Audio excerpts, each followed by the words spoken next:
மொழி என்றால் என்ன? எழுந்து நின்று சொல்லணும். புத்தகத்தை பார்க்காம சொல்லணும். நம்மளோட எண்ணங்களை உணர்ச்சிகளையும் சேர்ந்து இருப்பது தான் மொழியா? சேர்ந்து சொல்லணும். நாம் பேசுவதையும் கேட்பதையும் உணர்ச்சி பூர்வமாக எடுத்து சொல்வதே மொழி எனப்படும். சரி, மொழியின் வடிவங்கள் எத்தனை? மொழியின் வடிவங்கள் அஜந்தா கவி. மொழியின் வடிவம், மொழிக்கு வந்து 2 வடிவங்கள் உண்டு. என்னென்ன வடிவம்? வடிவம் வடிவங்கள் கேட்பதும் பேசுவதும். அது என்னவென்று சொல்வோம்? கேட்பதும் பேசுவதும் முதல் நிலை. அதை என்னவென்று சொல்வோம்? பேசுவதும் கேட்பதும் என்ன? ஒலி வடிவம். சூப்பர். சோ பேசுவதும் கேட்பதும் ஒலி வடிவம். அது முதல் நிலை. இரண்டாம் நிலை என்ன? வரி வடிவம். வரி வடிவம் என்னன்னு சொல்லுவோம்? Very good. வரி வடிவம் அப்படின்னா என்ன? எழுதுவது இது மொழியின் இரண்டாம் நிலை. சூப்பர். நல்லா புரிஞ்சுது. சோ மொழியின் டைம் உட்காருங்க. மொழியின் வடிவங்கள் 2. ஒன்று ஒலி வடிவம், மற்றொன்று வரி வடிவம். ஒலி வடிவம்னா அது வந்து மொழியின் முதல் நிலை. அது என்னன்னு கேட்டா கேட்பதும் பேசுவதும், அது முதல் நிலை. அது இரண்டாம் நிலை என்னன்னு கேட்டா வரி வடிவம், அது வந்து எழுதுவதும் படிப்பதும். சரி, இப்போ அந்த பேச்சு மொழி வந்து நம்ம என்ன சொல்றோம்னா 2 வகையா. அதாவது பேச்சு மொழி எதனுடைய உயிர் நாடி? தமிழ் மொழி உயிர் நாடி பேச்சு மொழி. எழுத்து மொழி வந்து இலக்கிய. பேச்சு மொழி என்ன வழக்கு?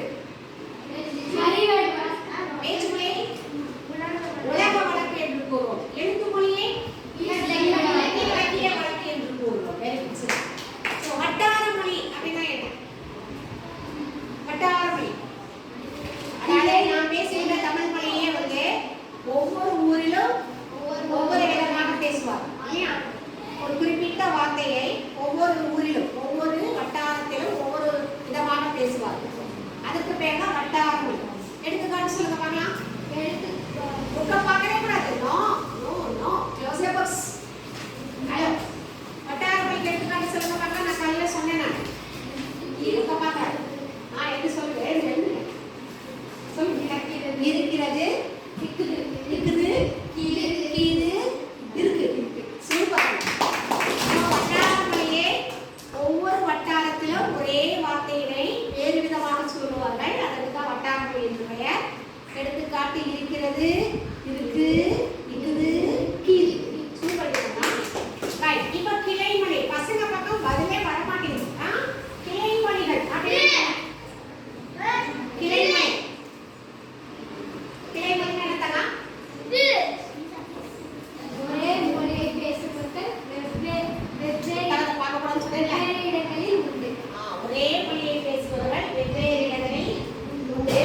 அதாவது தமிழ் மொழியிலிருந்து நம்மளோட தமிழ் திராவிட மொழியிலிருந்து பிரிந்த மொழிகள், அதாவது தெலுங்கு, கன்னடா, மலையாளம், இதெல்லாம் வந்து பிரிந்த மொழிகள் தான் வந்து நம்ம கிளை மொழிகள்னு சொல்றோம். கிளை மொழியை எடுத்துக்காட்டு நம்ம சொல்ல பார்க்கலாம். கிளை மொழிக்கு எடுத்துக்காட்டு கன்னடம், கன்னடம், தெலுங்கு, மலையாளம், இது எல்லாமே வந்து கிளை மொழிகள் அப்படின்னு சொல்றோம். சரி, ரைட். இப்போ பேச்சு மொழிக்கும் எழுத்து மொழிக்கும் உள்ள வேறுபாடு நம்ம வந்து ஒரு 8 பாயிண்ட்ஸ் படித்தோம். பார்க்கலாம். எனக்கு பாய்ஸ் எல்லாம் ஆன்சர் பண்ணணும், கேர்ள்ஸ்லாம் அமைதியாக இருந்தேன். சொல்லுங்க பார்க்கலாம். நீங்கள் எதுக்குமே ஆன்சர் பண்ணலை.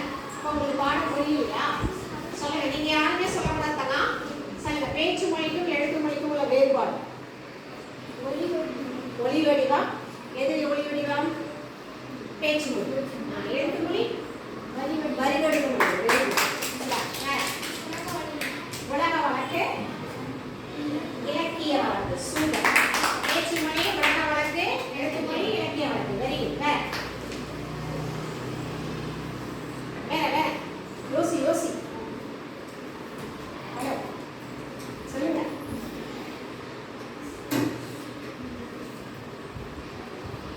பேச்சு மொழியில் என்ன அசைவு உண்டு? முதல் மொழி அசைவு உண்டு. எழுத்து மொழியில் அசைவு இல்லை. அடுத்தது சொற்களின் ஏற்ற இறக்கம் வந்து இதுல ஏற்ற இறக்கம்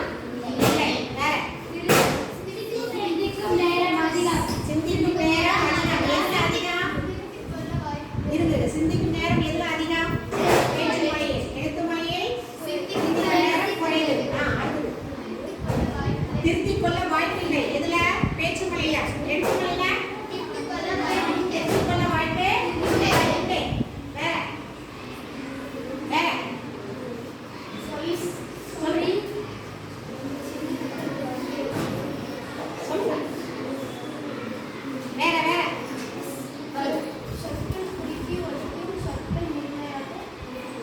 வெரி குட். சொற்கள்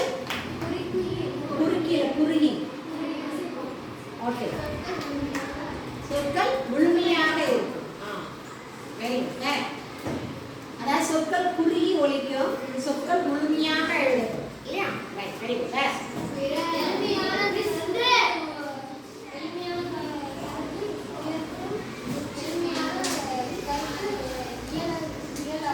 எளிமையான கருத்தை உணர்ந்து எளிமையான கருத்தை இயலாதுன்னு சொல்றாரு. கற்க இயலாது. சூப்பர். Very good. வேற வேற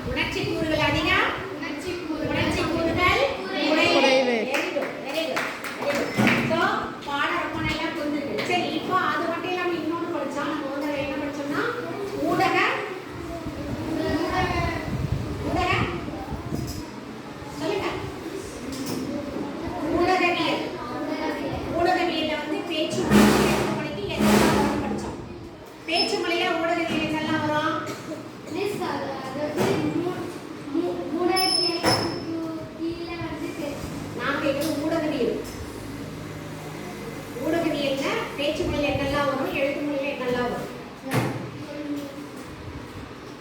ஊடகவியல். சரி, நான் சொல்லட்டுமா?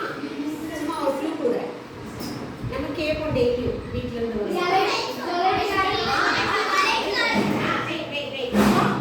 ஊடகவியல்ல பேச்சு மொழியில எதெல்லாம் வரும்?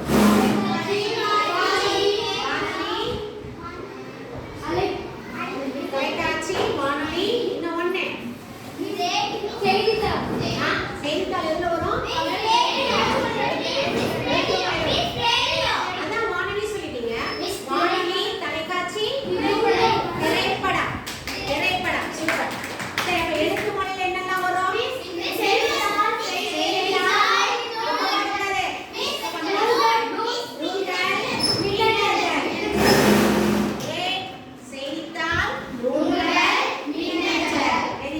பேச்சு மொழியில வந்து எத்தனை மொழிகள் பேச்சு வழக்கில் உள்ளது? அவ்வளவுதான் தம்மா. பாடம் ஓரளவு நல்லா புரிஞ்சிருக்கு. நீங்க திரும்பவும் என்ன பண்ணணும்? வீட்டுக்கு போயிட்டு படிச்சு பாத்தீங்கன்னா நமக்கு ஈஸியா பாடம் புரிஞ்சுச்சா? ஆனா பாய்ஸ் சைடுல இன்னும் கொஞ்சம் கூட நம்ம ப்ராக்டிஸ் பண்ணணும். ஏன்னா எல்லாமே இந்த சைடுல கேர்ள்ஸ் தான் ஆன்சர் பண்ணாங்க. பாய்ஸ்ல வந்து ஒரு 2-3 பேர். யாரு நீங்க எழுதுறீங்க? உங்க பேர் என்ன? கௌசிக்கு, சுனில், சக்தி, கமலேஷ். இவங்க 4 பேர் தான். அதுவும் ஒரு 1-2 ஆன்சர் தான் பண்ணுவீங்க. பயந்துக்கவே வேண்டாம். நம்ம இப்போ ஒன்றும் கேட்க போகிறது இல்லை. ஒரு பாடம் புரிஞ்சிருக்கா இல்லையா தான் திரும்ப நம்ம ரீகால் பண்ணணும். புரிஞ்சுச்சா? வீட்டில் போயிட்டு திரும்ப வந்து என்ன பண்ணலாம்? இந்த பாடத்தை வாசிச்சு பார்த்தீங்கன்னா உங்களுக்கு பாடம் வந்து புரிஞ்சும். சரியா தானா? ஸோ இந்த பாடத்துக்குரிய மைண்ட் மேப், அதாவது மன வரைபடம், தொகுத்தல் எல்லாமே நீங்கள் தான் போட்டுக்கணும். சரியா?